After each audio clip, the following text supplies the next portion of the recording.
Há dias em que o sol não aquece, ele pesa, em que a luz, em vez de iluminar, cega.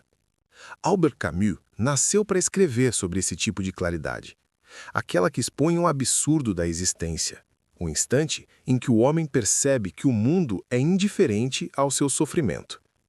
É o momento em que a razão falha, o consolo das crenças evapora, e resta apenas o brilho cruel da realidade, pura, sem véu, sem promessa. Antes de O Estrangeiro, Camus já caminhava sob esse sol que fere, tentando compreender por que, em meio a um universo sem sentido, o ser humano insiste em buscar significado. Camus é o escritor do instante suspenso, do silêncio entre o gesto e a consciência. Sua literatura não grita, ela observa. É na banalidade da vida cotidiana, na rotina sem glamour, que ele encontra o desespero e a beleza do ser humano. O absurdo, para ele, não é um drama trágico, é uma constatação. É o vazio que se abre quando o homem percebe que o mundo não responde às suas perguntas. A existência, nesse cenário, não tem destino nem propósito, e ainda assim, o homem respira. É nesse sopro teimoso, nesse ato de continuar, que Camus encontra um milagre. Não o da fé, mas o da resistência. Antes de O Estrangeiro, havia o silêncio argelino, o calor escaldante das ruas de Argel, o menino pobre que carregava nos olhos o brilho do Mediterrâneo e nas mãos a poeira da injustiça. Camus cresceu entre dois mundos, o da pobreza colonial e o da filosofia europeia. O primeiro lhe ensinou o corpo da miséria, o segundo, a mente da dúvida. De um lado, a mãe quase muda, analfabeta, que representava o peso da terra. Do outro, os livros, as ideias, a descoberta de que pensar podia ser um fardo tão grande quanto sobreviver. Essa dualidade moldou o autor e o filósofo. Camus aprendeu cedo que o homem é, ao mesmo tempo, carne e pensamento, e que ambos doem. O absurdo nasce do confronto entre o chamado humano e o silêncio irracional do mundo. Essa frase, que viria anos depois, já estava inscrita na alma do jovem Camus. Antes de teorizar, ele viveu. Sentiu na pele o contraste entre o sol e a sombra, entre a esperança e o nada. Foi nas ruas pobres da Argélia que ele aprendeu o que era ser estrangeiro, não apenas em outro país, mas dentro da própria existência. Ele era o estrangeiro antes de escrever O Estrangeiro. E talvez por isso seu romance soe tão réu, porque é uma extensão de sua biografia espiritual. O impacto da obra de Camus vem justamente dessa honestidade. Ele não oferece conforto, não promete salvação. Sua literatura é uma espécie de espelho impiedoso. Mostra o homem nu diante do vazio, sem máscaras, sem ilusões. Mas é nesse espelho que encontramos algo raro, a dignidade do ser humano que, mesmo consciente da inutilidade de tudo, escolhe viver com lucidez. Camus nos convida a olhar para o abismo, não para nos desesperarmos, mas para compreendermos que é ali, nesse confronto, que nasce a liberdade. Antes de O Estrangeiro, o jovem Albert já intuía essa revolta silenciosa. Ele sabia que não havia sentido último, mas havia escolha. E essa escolha, a de continuar, de afirmar a vida mesmo sem garantias, é o gesto mais humano que existe. Entre o sol que cega e a sombra que engana, Camus escolheu a luz, mesmo que ela doesse, e fez dela a sua arma, sua poesia, sua filosofia. Por trás de sua aparente frieza, há uma ternura profunda, a ternura de quem sabe que tudo é efêmero e, justamente por isso, ama com mais urgência. Camus escreve sobre o absurdo, mas o que pulsa em suas entrelinhas é o amor pela existência. Um amor que não pede recompensas, que não exige sentido, apenas a coragem de olhar o mundo como ele é, e ainda assim dizer: sim, eu estou aqui. E talvez seja essa a abertura mais sincera que poderíamos fazer. Sobre o sol de Camus, o sentido se dissolve, mas a vida persiste. Porque, no fim, o absurdo não é o inimigo da esperança. É o espaço onde ela renasce. Se essa reflexão te provocou, compartilha o vídeo e deixe o pensamento ecoar. O que significa continuar vivendo quando o mundo parece vazio? Autor e obra. Albert Camus não era um filósofo no sentido clássico. Ele era um escritor que pensava, um pensador que sentia. Sua vida e sua obra são inseparáveis, como se cada página que escrevesse fosse também um testemunho de sua existência. Nascido em 1913 na Argélia Francesa, cresceu entre a pobreza e o silêncio. O pai, morto na Primeira Guerra Mundial quando ele ainda era um bebê, a mãe, analfabeta, trabalhava como faxineira e quase não falava. O menino, cercado por essa quietude, aprendeu cedo a escutar o que o mundo não dizia. O silêncio, que para muitos é vazio, foi, para ele, o ponto de partida da filosofia.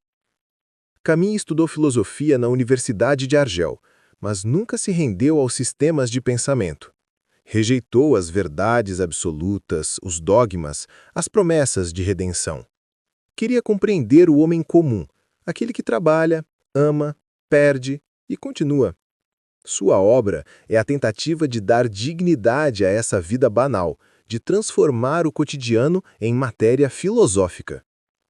Antes de ser um nome do existencialismo, rótulo que sempre recusou, Camus foi o escritor da condição humana em sua nudez, desamparada, mas não derrotada. Em 1942, quando publica O Estrangeiro, o mundo está em guerra.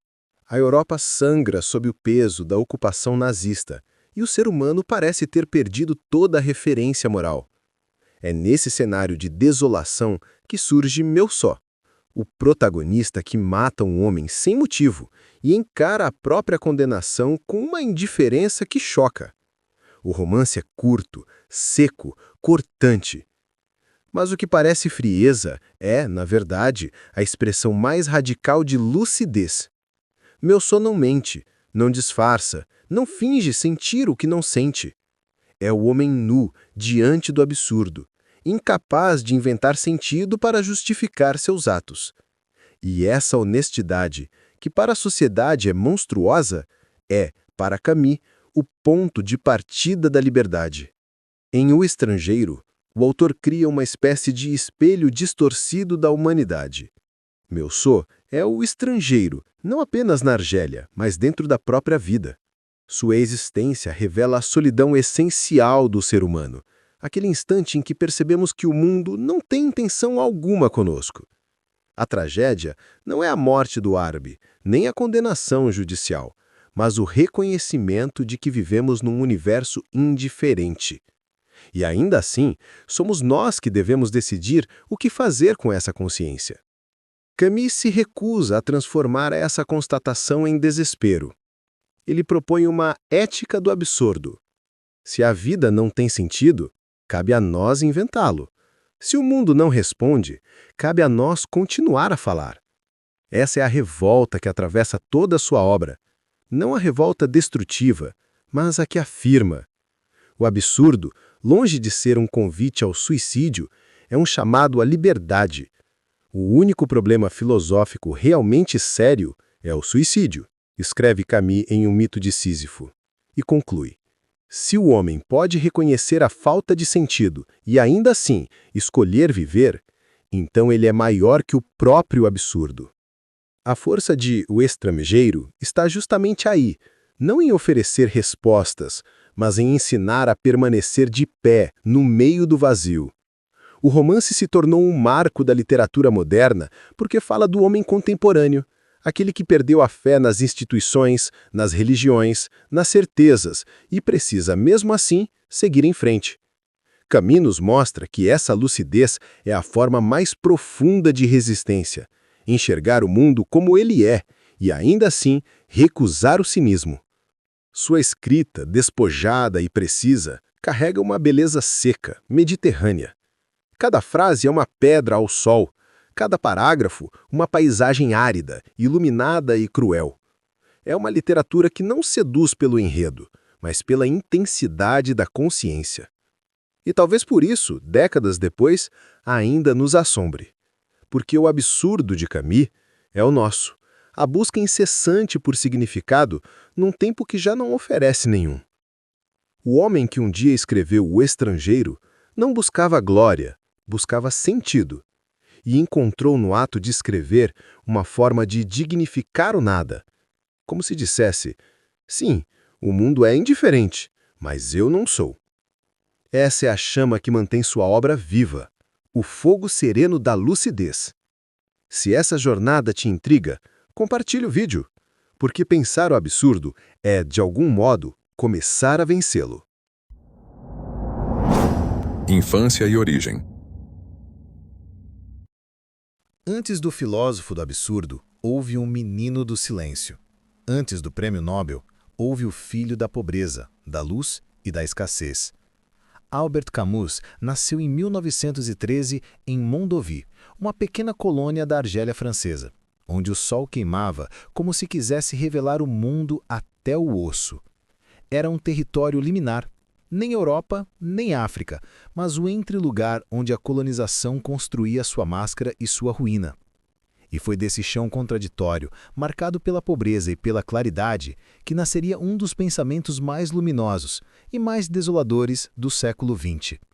Seu pai, Lucien Camus, partiu para a Primeira Guerra Mundial e nunca voltou. Morreu na Batalha do Marne, quando Albert tinha menos de 1 ano. Sua mãe, Catherine, era analfabeta, de fala quase muda, e limpava casas para sustentar os filhos. Trabalhava em silêncio, com uma serenidade que era mais resignação do que escolha. Albert cresceu cercado por essa quietude feminina, entre o ruído distante do mar e o barulho do vento no casarril pobre de Argel. Pouco havia de palavras em sua infância, mas havia muita presença. O corpo da mãe, a luz do Mediterrâneo, o cheiro do pão simples e o chão áspero sob os pés. Essa infância de miséria e dignidade seria mais tarde a base moral de toda sua obra. Camus aprenderia que a vida não deve explicações, ela apenas é. Que a beleza não se separa da pobreza, que o sol pode iluminar e queimar ao mesmo tempo, que a condição humana é feita de claridade e sombra. Ele viria a dizer, já adulto, que tudo o que aprendeu sobre a moral e as obrigações do homem, aprendeu na pobreza. A infância não lhe deu conforto, mas deu o essencial, uma sensibilidade atenta, uma consciência aguda da injustiça e um amor pela simplicidade que o acompanharia até o fim. Havia também a escola.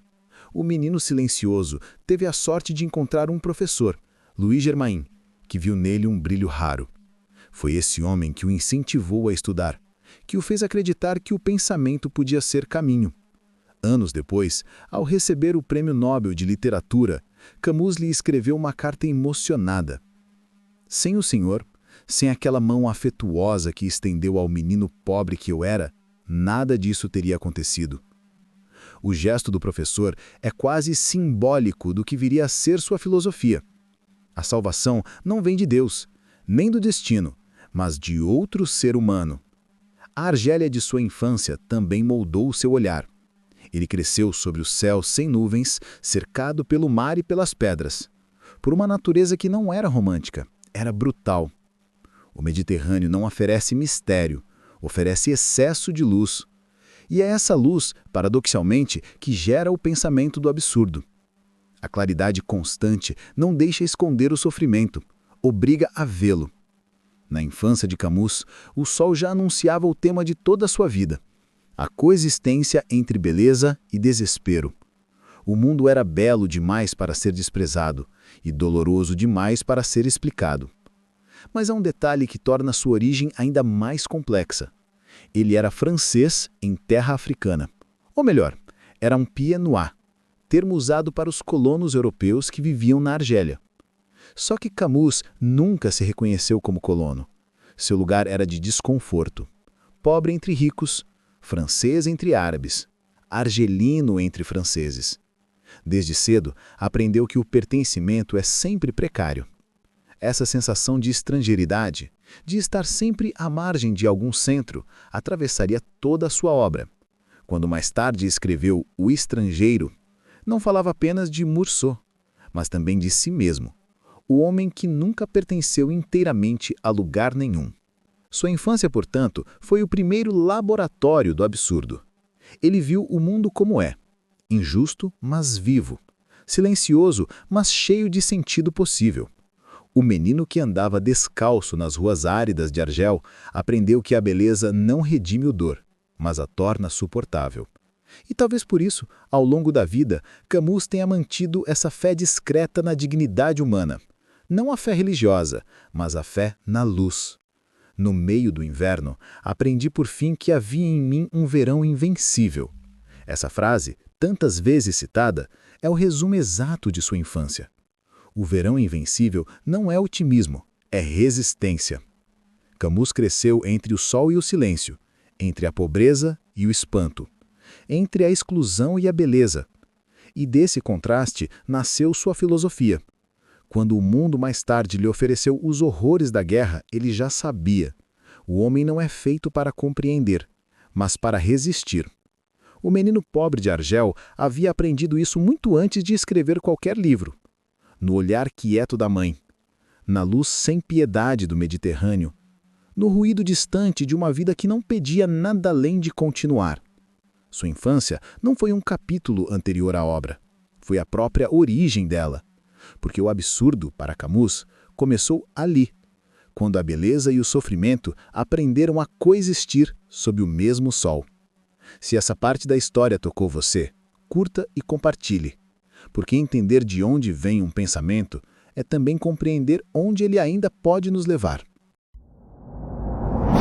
Primeiros obstáculos. Albert Camus cresceu entre duas ausências, a do pai e a da voz. O primeiro, levado pela guerra. A segunda, abafada pela pobreza. Sua mãe, quase muda, parecia falar apenas com o olhar. Um olhar que dizia, é preciso continuar, mesmo quando nada fazia sentido. A infância já lhe ensinara que o mundo não oferecia explicações.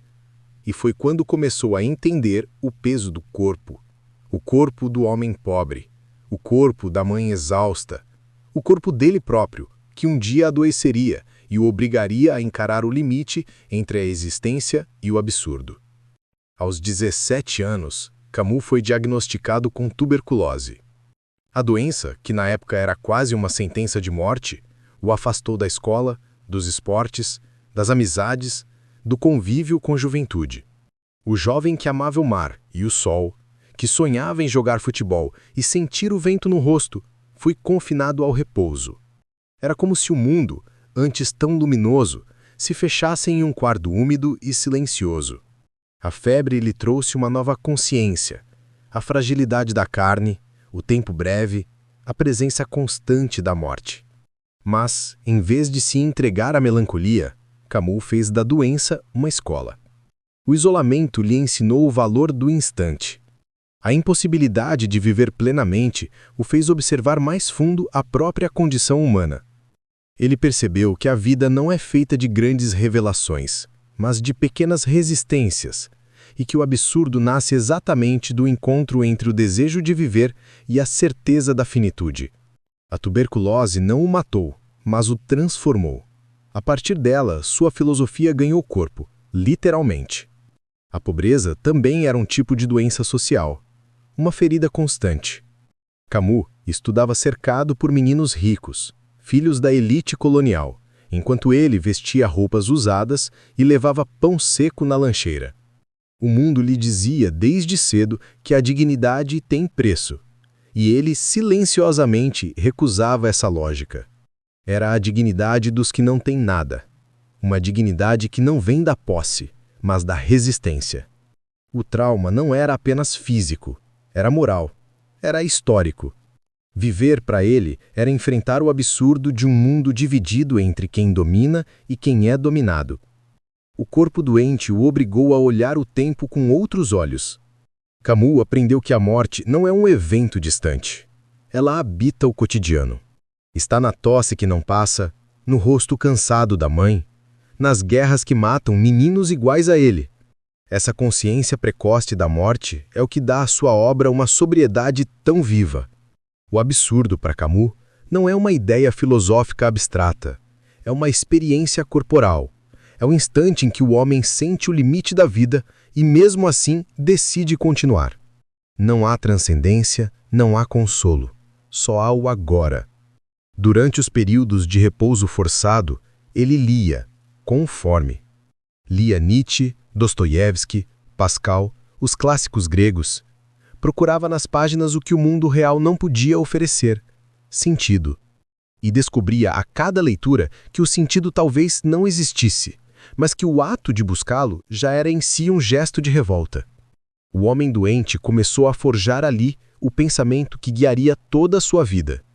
O importante não é encontrar o sentido da vida, mas viver apesar da ausência dele.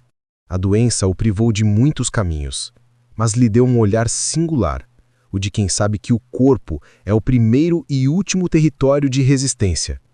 Quando o mundo o empurrava para o desespero, ele respondia com lucidez. Quando o corpo o traía, ele afirmava a beleza da vida. Quando a morte se aproximava, ele dizia: ainda assim, o sol é belo. Essa coragem silenciosa, nascida da vulnerabilidade, é o que diferencia Camus dos existencialistas mais sombrios. Ele não celebra o absurdo com desespero, mas com ternura. É um pessimismo luminoso, quase ético. O trauma da doença e da pobreza, longe de destruí-lo, foi o que o forjou. Camus aprendeu que a verdadeira força não é a que vence, mas a que suporta. Que a grandeza não está na salvação, mas na persistência. Que a lucidez é um fardo, mas também uma forma de liberdade. Ele carregou essa lição pelo resto da vida, e ela será o coração pulsante do Estrangeiro, do Mito de Sísifo, de A Peste. Todos esses livros são, no fundo, variações de uma mesma experiência: o homem diante do limite, o corpo diante do abismo. Camus viveu o trauma não como ruptura, mas como revelação. O corpo frágil e doente mostrou-lhe a única verdade possível: viver é insistir. Viver é afirmar a beleza mesmo quando o mundo parece sem sentido. Viver é, paradoxalmente, o ato mais rebelde que existe. Se esse trecho te fez pensar sobre o valor do instante, sobre o corpo, o limite e a coragem, curta, comente e compartilhe, porque refletir sobre a fragilidade humana é também um gesto de resistência. Formação. Alberto Camus formou-se entre duas claridades, a do Mediterrâneo e a da consciência. Sua educação começou na pobreza, mas floresceu sob a tutela de um professor que enxergou naquele menino silencioso e de olhar fixo uma mente extraordinária. Louis G. Maine. Este era o nome do professor que, anos depois, receberia uma carta emocionada de Camus, escrita quando o autor ganhou o Prêmio Nobel. Nela, o escritor agradecia não pelo conteúdo das aulas, mas pelo gesto de acreditar. O mestre havia lhe dado o que o mundo negava: um horizonte. No colégio, Camus descobriu a filosofia, a literatura, o teatro. As palavras começaram a formar um mapa de um pensamento. Ele lia como quem respirava. Shakespeare, Montaigne, Pascal, os moralistas franceses, os gregos. Mas não era um estudioso distante, era um corpo em ebulição. Entre uma leitura e outra, mergulhava no mar de Argel, jogava futebol, caminhava pelas ruas ensolaradas. Tudo o que aprendia nos livros se misturava à experiência da luz e do vento. A filosofia nascia do corpo, da paisagem, da contradição entre o prazer e o sofrimento. Assim surgia a sua filosofia da luz, uma ética da lucidez sem desespero. Universidade o acolheu como quem abre uma janela. Em Argel, Camus estudou filosofia e, ainda muito jovem, escreveu uma tese sobre Plotino e Santo Agostinho, dois pensadores da transcendência. Mas ele, mesmo estudando o divino, desconfiava do céu. Sua fé era terrestre, solar, concreta. O Mediterrâneo o ensinara que há mais verdade em um raio de sol do que em 1000 teorias sobre a alma. Enquanto seus colegas se perdiam em abstrações, Camus aprendia a olhar para o rosto humano, para o gesto cotidiano, para o absurdo do sofrimento e a beleza que teimosamente resiste a ele. Suas primeiras experiências como escritor aconteceram quase em paralelo. Escrevia peças, artigos e ensaios para jornais argelinos. Falava de política, de miséria, de injustiça. Seu olhar era de um homem dividido. Francês por identidade legal, mas argelino por sangue e por sol. Filho de uma colônia, ele vivia a tensão entre dominador e dominado. Essa dualidade, que o acompanharia por toda a vida, transformou-se em matéria literária. Era o início de uma consciência inquieta, um pensamento que não se acomodava. Camus percebia que a filosofia sem humanidade era inútil e que a arte, sem compromisso ético, era apenas decoração. Entre as leituras e os textos, Camus também descobria o teatro. Fundou o Théâtre du Travail, depois o Théâtre de l'Équipe, espaços onde acreditava que a arte poderia provocar o público, despertá-lo. O palco, para ele, era um espelho moral. Cada peça era um ato político e espiritual. O teatro o ensinou sobre ritmo, sobre silêncio, sobre a força das palavras simples. Foi ali que começou a lapidar o estilo que o tornaria único. Uma escrita sem ornamentos, de frases diretas, claras como a luz argelina, mas carregadas de vertigem. Quando começou a publicar seus primeiros textos como O Avesso e o Direito, já havia em sua prosa uma beleza áspera, uma ternura ferida. Ele escrevia sobre sua mãe, sobre os pobres de Argel, sobre a infância entre as sombras e o sol. O livro é quase um testamento inicial. Nele está o embrião de toda a sua obra, a convicção de que a miséria impede o amor, mas também o torna mais puro. Não há lamento, há constatação. Não há revolta cega, há lucidez. Camus aprendia a transformar dor em clareza, injustiça em compaixão. Era um humanismo em construção. Suas leituras de Nietzsche e Dostoiévski afiaram seu olhar ético. Ele não via o niilismo como um fim, mas como um ponto de partida. Diante do vazio, Camus propunha uma revolta serena, não a do ódio, mas da dignidade. Ele acreditava que o homem deve viver sem apelo, sem recorrer a ilusões transcendentais. E é nesse espaço deserto, onde Deus silencia e a razão falha, que nasce o que ele chamará de o absurdo. O absurdo é o diálogo impossível entre o desejo humano por sentido e o silêncio do mundo. Mas, para Camus, esse silêncio não deve nos destruir, deve nos despertar. É nesse contraste que sua filosofia ganha corpo. Enquanto os existencialistas parisienses, como Sartre, se aprofundavam na angústia e na abstração, Camus continuava fiel à luz. Ele buscava o humano, o simples, o terreno. O absurdo não o levava à desesperança, mas à solidariedade. A lucidez para ele era um ato moral, ver o mundo como ele é, e ainda assim amá-lo. Essa postura seria o eixo de toda sua produção posterior. A ideia de que compreender a vida é impossível, mas viver com dignidade é necessário. Camus transformou o pensamento em poesia. A filosofia virou gesto. O ensaio virou confissão.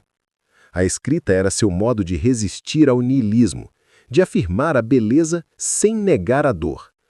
Na juventude, já havia em sua pena o eco de uma consciência que não suportava mentiras e que, mesmo ciente da finitude, ainda acreditava na ternura. E essa ternura seria sua herança mais profunda. Se essa jornada te tocou, se a luz de Camus te fez pensar sobre a beleza de viver, mesmo diante do absurdo, curta, comente e compartilhe. Porque pensar, às vezes, é o primeiro passo para continuar respirando. O grande conflito.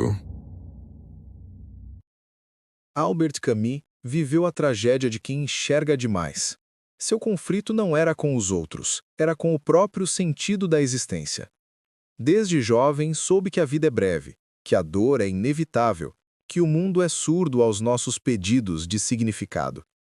Mas, em vez de se render à desesperança, Camus escolheu lutar com ela, olhar nos olhos do absurdo e continuar de pé. Foi essa postura, ética e quase heróica, que o separou de tantos contemporâneos. Se Sartre abraçava a filosofia da liberdade como uma condenação, Camus a via como um dom frágil. Ele não queria destruir o mundo, queria compreendê-lo, mesmo que o mundo se recusasse a responder. Seu grande conflito começa, portanto, com a lucidez. Ter consciência demais pode ser um fardo, e Camus carregava esse fardo como quem segura uma tocha em meio à ventania. A Segunda Guerra Mundial, a ocupação nazista, a humilhação da França, os campos de extermínio, tudo isso atravessou sua geração como uma ferida aberta. E o escritor, que via na justiça um dever humano, mergulhou na resistência. Escreveu nos jornais clandestinos palavras que se tornariam armas. O homem que refletia sobre o absurdo também era o homem que arriscava a vida para dizer a verdade. O filósofo do desespero era, na prática, um militante da esperança. Mas essa esperança era sem ilusões. Camus não acreditava em sistemas, ideologias, utopias. Via nelas a mesma armadilha, o desejo de impor ao mundo uma ordem que ele não tem. Sua revolta não era política no sentido partidário, era ética. Era a recusa em aceitar a crueldade, o dogma, a indiferença. Quando muitos de seus colegas intelectuais se renderam ao marxismo como resposta ao caos, Camus recusou o consolo. Não queria substituir uma religião por outra. Queria preservar o homem, o indivíduo concreto, a dor real, a dignidade do rosto humano. E foi essa recusa que o isolou. A ruptura com Sartre foi mais do que uma disputa intelectual. Foi o símbolo de um conflito interior. Camus acreditava que a liberdade não poderia ser sacrificada em nome de nenhuma causa. Para ele, justificar o crime em nome da história era perpetuar o absurdo sobre outro disfarce. Essa tensão entre a ética e o engajamento, entre o pensamento e a ação, o dilacerou. Ele desejava mudar o mundo, mas sabia que o mundo talvez fosse inamovível. Desejava a verdade, mas reconhecia que toda verdade é parcial. Era como seus personagens, um homem que tenta caminhar em linha reta num terreno movediço. A guerra o marcou profundamente. O horror o fez compreender que o mal não é uma ideia, é uma prática cotidiana, banal e repetida. Por isso, em seus textos posteriores, o conflito se torna mais íntimo, mais silencioso. O absurdo deixa de ser apenas filosófico e passa a ser existencial. Não é apenas o mundo que é absurdo, é o homem, com suas contradições, sua sede de pureza, seu desejo de bondade em meio à barbárie. Camus carregava a culpa de ser lúcido em um tempo de cegueira. E essa lucidez o doía mais do que qualquer ferida física. Sua vida pessoal refletia esse embate. O escritor, simples, filho de uma lavadeira, que sempre buscou a serenidade e a verdade, tornou-se uma figura pública, admirada, disputada, mal entendida. O sucesso o afastava de si mesmo, e ele, avesso à vaidade, via nisso outro tipo de absurdo, a glória que nasce da solidão. Casamentos turbulentos, amores secretos, exívios interiores, tudo fazia parte da sua luta entre a integridade e o desejo. Camus vivia tentando não se corromper, nem pela fama, nem pelo cinismo. Queria continuar sendo aquele menino que amava o sol de Argel, mas o mundo o empurrava para os salões de Paris. Em O Mito de Sísifo, ele transformou o conflito em filosofia. Escreveu que o homem deve imaginar Sísifo feliz, empurrando sua pedra montanha acima, mesmo sabendo que ela cairá eternamente. Essa imagem é, na verdade, o espelho de seu próprio espírito. Camus reconhece o absurdo, mas o desafia.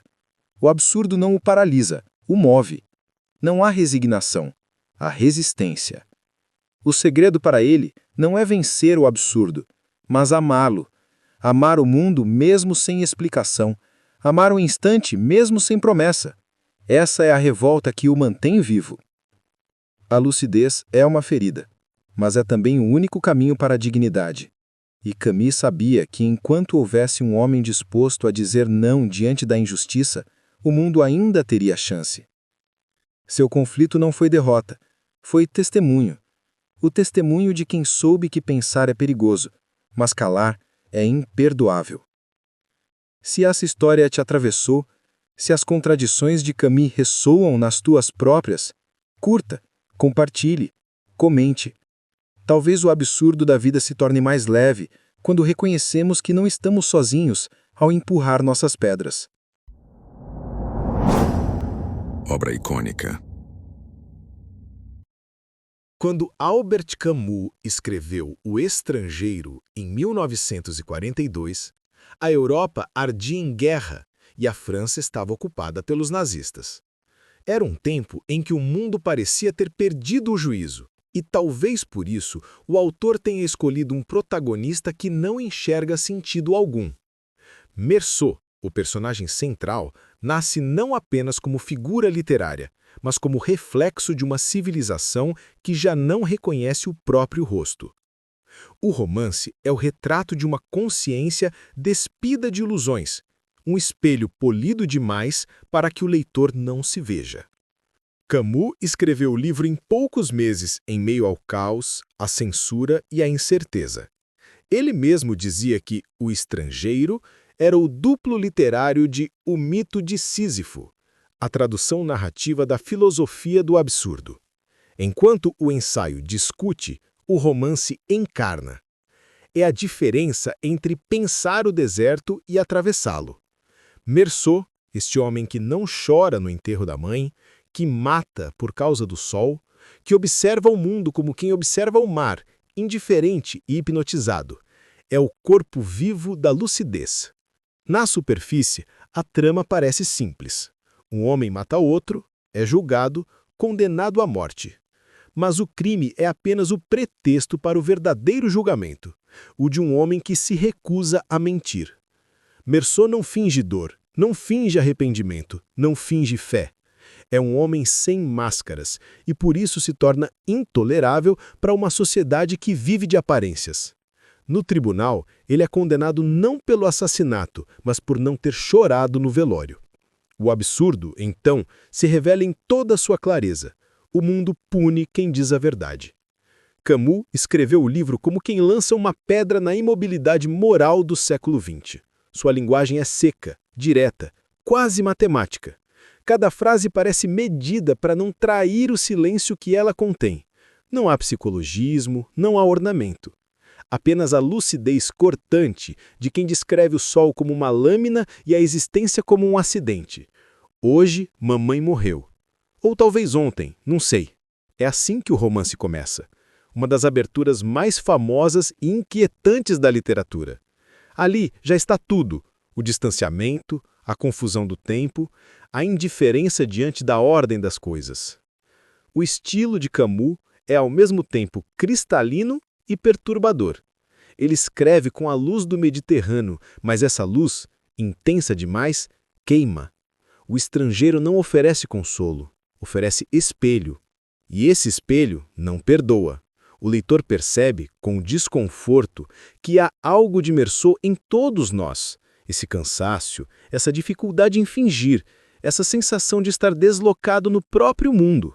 O personagem, longe de ser um monstro, é um homem nu diante do absurdo. E Camus, ao escrevê-lo, revela o preço de se viver sem ilusões: a solidão. O processo de criação foi marcado por um rigor quase ascético. Camus reescrevia obsessivamente, lapidando o texto como quem esculpa uma pedra. Sua ambição era alcançar a pureza, não a pureza moral, mas a pureza de expressão. Cada palavra deveria ser inevitável. A simplicidade era sua forma de honestidade. Ele não queria impressionar o leitor, queria desarmá-lo. E conseguiu. Quando o livro foi publicado durante a guerra, a crítica francesa ficou desconcertada. Uns viram ali um niilismo frio, outros uma revelação. Com o tempo, a obra se tornaria um dos pilares do existencialismo, ainda que Camus recusasse o rótulo. Para ele, O Estrangeiro não era uma apologia da indiferença, mas uma defesa da verdade. Meursault é o homem que aceita o mundo como ele é, absurdo, incoerente, sem garantias. Sua serenidade diante da morte é o triunfo da lucidez sobre a mentira. Senti que havia sido feliz, e que ainda era feliz, diz ele ao fim, pouco antes de ser executado. Nessa frase está condensada toda a filosofia de Camus. A consciência não liberta o homem da dor, mas o reconcilia com ela. O absurdo não precisa ser vencido, basta ser vivido com dignidade. O sucesso do livro foi imediato, mas Camus nunca o entendeu como uma vitória. Para ele, o verdadeiro sentido estava no gesto de escrever, não no reconhecimento. Escrever O Estrangeiro foi sua forma de resistência, um ato de fidelidade àquilo que o mundo tenta apagar, a honestidade, a clareza, o humano. E é curioso pensar que, em um século que testemunhou tantas atrocidades, um dos livros mais comoventes tenha sido escrito por um autor que recusava o sentimentalismo. Camus provou que a emoção não precisa de lágrimas, que a profundidade pode nascer do silêncio. Assim, O Estrangeiro permanece como um farol sombrio, um livro que ilumina justamente o que não queremos ver. E é por isso que continua necessário, porque enquanto houver quem finja para pertencer, a voz de Meursault continuará ecoando como uma advertência. O mundo é belo, e é inútil mentir sobre ele. Se essa travessia pelo deserto de Camus te provocou, curta, comente e compartilhe. Que mais leitores descubram, entre a luz e o absurdo, a coragem de permanecer lúcidos. O sucesso. O sucesso chegou a Albert Camus como um sol que cega. O Estrangeiro o transformou, quase da noite para o dia, em um dos nomes mais comentados da literatura francesa. A crítica o proclamou como a nova voz do existencialismo, o herdeiro moral de Sartre e o porta-voz de uma geração desencantada. Mas Camus, homem de horizontes mediterrâneos, via nessa consagração um risco, o de ser transformado em estátua. E nada lhe parecia mais oposto à sua filosofia do que a petrificação. Ele, que havia escrito sobre o absurdo e a necessidade de se manter lúcido, via na fama um tipo de prisão, uma armadilha feita de aplausos e expectativas. Enquanto o público o celebrava, Camus se isolava. A popularidade o obrigava a viver um papel que ele nunca quis interpretar, o de profeta do desespero. Mas ele não era nihilista, não era pessimista, era apenas honesto. E essa honestidade o afastou tanto dos admiradores quanto dos antigos aliados. Com Sartre, o rompimento foi inevitável. O mundo intelectual de Paris, marcado por cafés, manifestos e guerras de palavras, exigia alinhamentos políticos e ideológicos. Camus, no entanto, se recusava a servir a qualquer dogma, fosse de direita ou de esquerda. A coerência para ele era um fardo silencioso, mas inegociável. Esse conflito entre a verdade e o pertencimento o acompanhou por toda a vida. Ele dizia que preferia ser justo a ser coerente, e talvez por isso tenha sido visto como traidor por todos os lados. Quando denunciou os crimes do stalinismo, foi acusado de reacionário. Quando defendeu a dignidade dos árabes na Argélia, foi acusado de ingênuo. E quando se recusou a justificar o terror em nome da revolução, chamaram-no de covarde. Mas o que Camus fazia era o contrário. Era o único que não mentia. A fama para ele era uma forma sofisticada de solidão. Os prêmios, as conferências, as traduções, nada disso lhe trazia alegria. O que o movia era o mesmo impulso que havia conduzido o Estrangeiro, o desejo de clareza. Ele queria entender o mundo, mesmo que isso significasse aceitar que o mundo não tinha sentido. Essa lucidez, porém, cobrou seu preço. A cada livro, Camus se sentia mais distante dos rótulos, mais incompreendido. Em 1957, ao receber o Prêmio Nobel de Literatura, Camus tinha apenas 44 anos. Era o segundo mais jovem da história a recebê-lo. Mas o discurso que proferiu não foi de celebração, foi uma confissão. Ele falou sobre a responsabilidade do escritor diante do sofrimento humano, sobre a necessidade de resistir à mentira, sobre a importância de escrever para aqueles que não têm voz. Aquele discurso é uma das peças mais belas e tristes já escritas sobre o ofício literário.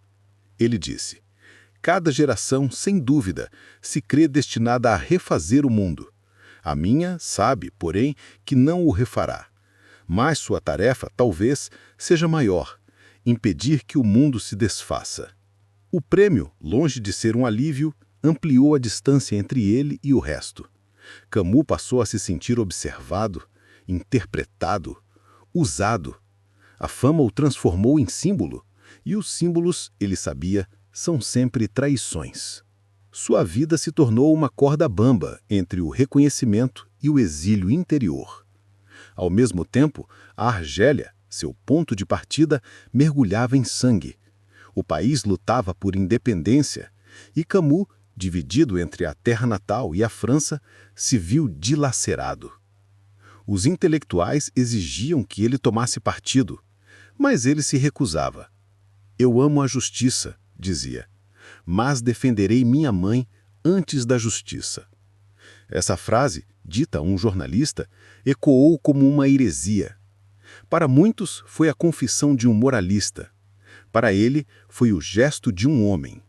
Nos últimos anos de vida, Camus vivia entre o silêncio e a escrita. Tinha medo de se repetir, de transformar a sua própria lucidez em fórmula. A fama lhe pesava como uma pedra. Ele se refugiava na natureza, nas estradas, nas pequenas cidades, tentando reencontrar o menino do Mediterrâneo que ainda existia dentro dele. E talvez o mais trágico de tudo seja que, quando finalmente parecia reconciliar-se com o próprio destino, a morte o interrompeu. Em 1960, aos 44 anos, Camus morreu em um acidente de carro. No bolso do paletó, encontraram o bilhete de trem que ele desistiu de usar. Um bilhete que o teria salvado. O absurdo mais uma vez o visitava. Mas talvez tenha sido um fim coerente para quem escreveu que não há destino que se vença pelo desprezo. Camus partiu como viveu, entre o acaso e a clareza, entre o absurdo e a beleza. Sua fama sobreviveu, mas ele nunca a quis. Seu verdadeiro sucesso foi outro, o de permanecer fiel àquilo que acreditava, mesmo que isso significasse perder o mundo. O eco da sua lucidez continua.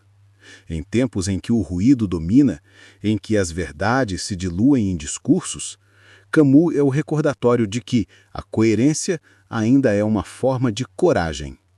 Se essa reflexão sobre o peso da fama e o valor da integridade te tocou, curta, comente e compartilhe. Que mais leitores descubram, através de Camus, que viver é, antes de tudo, um ato de resistência à mentira. O legado. O sucesso chegou a Albert Camus como um sol que cega. O estrangeiro o transformou, quase da noite para o dia, em um dos nomes mais comentados da literatura francesa. A crítica o proclamou como a nova voz do existencialismo, o herdeiro moral de Sartre e o porta-voz de uma geração desencantada. Mas Camus, homem de horizontes mediterrâneos, via nessa consagração um risco, o de ser transformado em estátua. E nada lhe parecia mais oposto à sua filosofia do que a petrificação. Ele, que havia escrito sobre o absurdo e a necessidade de se manter lúcido, via na fama um tipo de prisão, uma armadilha feita de aplausos e expectativas. Enquanto o público o celebrava, Camus se isolava. A popularidade o obrigava a viver um papel que ele nunca quis interpretar, o de profeta do desespero. Mas ele não era nihilista, não era pessimista, era apenas honesto. E essa honestidade o afastou tanto dos admiradores quanto dos antigos aliados. Com Sartre, o rompimento foi inevitável. O mundo intelectual de Paris, marcado por cafés, manifestos e guerras de palavras, exigia alinhamentos políticos e ideológicos. Camus, no entanto, se recusava a servir a qualquer dogma, fosse de direita ou de esquerda. A coerência para ele era um fardo silencioso, mas inegociável. Esse conflito entre a verdade e o pertencimento o acompanhou por toda a vida. Ele dizia que preferia ser justo a ser coerente. E talvez por isso tenha sido visto como traidor por todos os lados. Quando denunciou os crimes do stalinismo, foi acusado de reacionário. Quando defendeu a dignidade dos árabes na Argélia, foi acusado de ingênuo. E quando se recusou a justificar o terror em nome da revolução, chamaram-no de covarde. Mas o que Camus fazia era o contrário. Era o único que não mentia. A fama para ele era uma forma sofisticada de solidão. Os prêmios, as conferências, as traduções, nada disso lhe trazia alegria. O que o movia era o mesmo impulso que havia conduzido o estrangeiro, o desejo de clareza. Ele queria entender o mundo, mesmo que isso significasse aceitar que o mundo não tinha sentido. Essa lucidez, porém, cobrou seu preço. A cada livro, Camus se sentia mais distante dos rótulos, mais incompreendido. Em 1957, ao receber o Prêmio Nobel de Literatura, Camus tinha apenas 44 anos. Era o segundo mais jovem da história a recebê-lo. Mas o discurso que proferiu não foi de celebração, foi uma confissão. Ele falou sobre a responsabilidade do escritor diante do sofrimento humano, sobre a necessidade de resistir à mentira, sobre a importância de escrever para aqueles que não têm voz. Aquele discurso é uma das peças mais belas e tristes já escritas sobre o ofício literário. Ele disse: cada geração, sem dúvida, se crê destinada a refazer o mundo. A minha sabe, porém, que não o refará. Mas sua tarefa, talvez, seja maior: impedir que o mundo se desfaça. O prêmio, longe de ser um alívio, ampliou a distância entre ele e o resto. Camus passou a se sentir observado, interpretado, usado. A fama o transformou em símbolo, e os símbolos, ele sabia, são sempre traições. Sua vida se tornou uma corda bamba entre o reconhecimento e o exílio interior. Ao mesmo tempo, a Argélia, seu ponto de partida, mergulhava em sangue. O país lutava por independência, e Camus, dividido entre a terra natal e a França, se viu dilacerado. Os intelectuais exigiam que ele tomasse partido, mas ele se recusava. Eu amo a justiça, dizia, mas defenderei minha mãe antes da justiça. Essa frase, dita a um jornalista, ecoou como uma heresia. Para muitos, foi a confissão de um moralista. Para ele, foi o gesto de um homem. Nos últimos anos de vida, Camus vivia entre o silêncio e a escrita. Tinha medo de se repetir, de transformar a sua própria lucidez em fórmula. A fama lhe pesava como uma pedra. Ele se refugiava na natureza, nas estradas, nas pequenas cidades, tentando reencontrar o menino do Mediterrâneo que ainda existia dentro dele. E talvez o mais trágico de tudo seja que, quando finalmente parecia reconciliar-se com o próprio destino, a morte o interrompeu.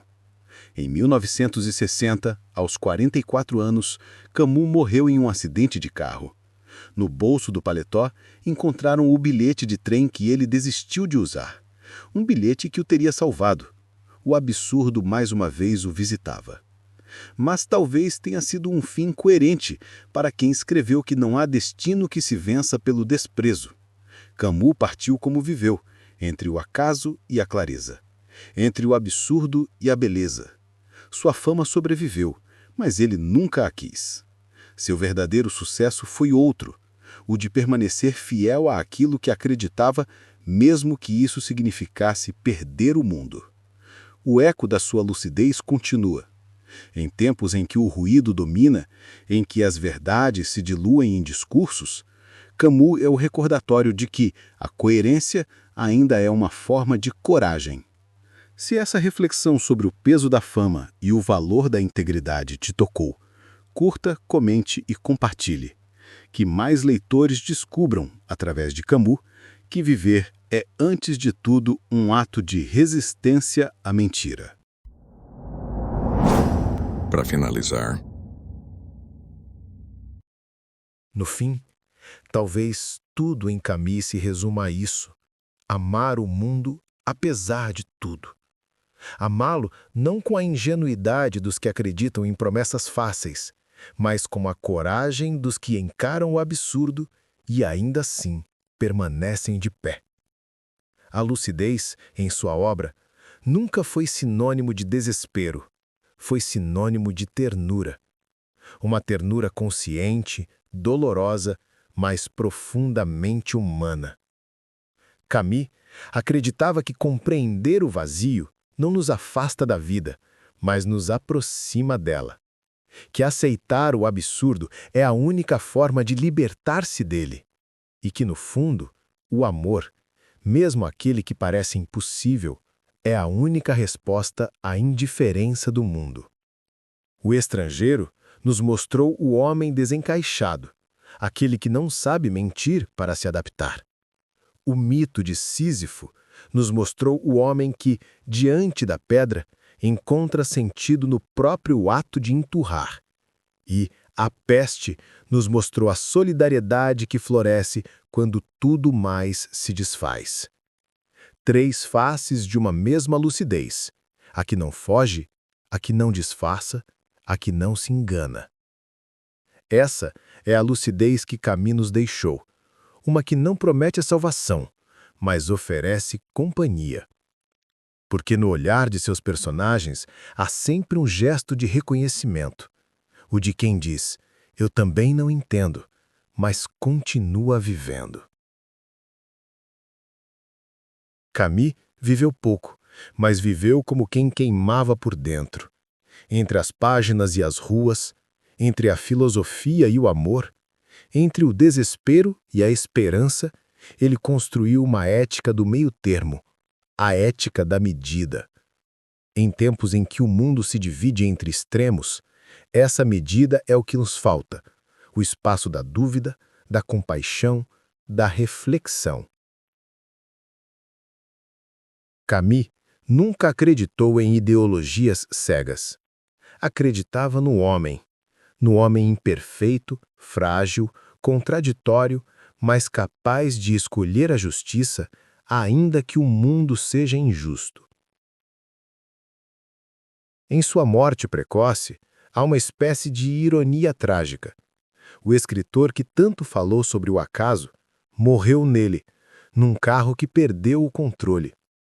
E, entretanto, talvez Camus soubesse e aceitasse que a vida é isso, um acidente contínuo. O que importa não é o controle, mas a consciência. O que importa é viver sabendo, como ele disse, que a grandeza do homem está em se erguer acima do absurdo e continuar caminhando. A lucidez, para Camus, nunca foi a negação da beleza. Ao contrário, foi a forma mais pura de amá-la. Ele via beleza na luz que atravessa as janelas de Argel, nas pedras do Mediterrâneo, na brisa que sopra sobre o mar, na amizade silenciosa entre os que resistem. E é por isso que, em meio ao desespero de suas páginas, há sempre uma fresta de luz. Camus nos ensina que ser lúcido é recusar o cinismo. É compreender que o mundo é injusto e, ainda assim, recusar-se a agir como ele. É não abandonar o outro. É não desistir de amar. O absurdo não nos pede rendição, mas consciência. E se há um gesto político e poético em Camus, é esse: transformar a lucidez em ato de amor. O amor que não precisa de sentido para existir. O amor que se constrói no meio da ruína, na recusa da mentira, na persistência da dignidade. O amor que olha o vazio e, em vez de se desesperar, diz: eu fico. Talvez seja isso que permanece.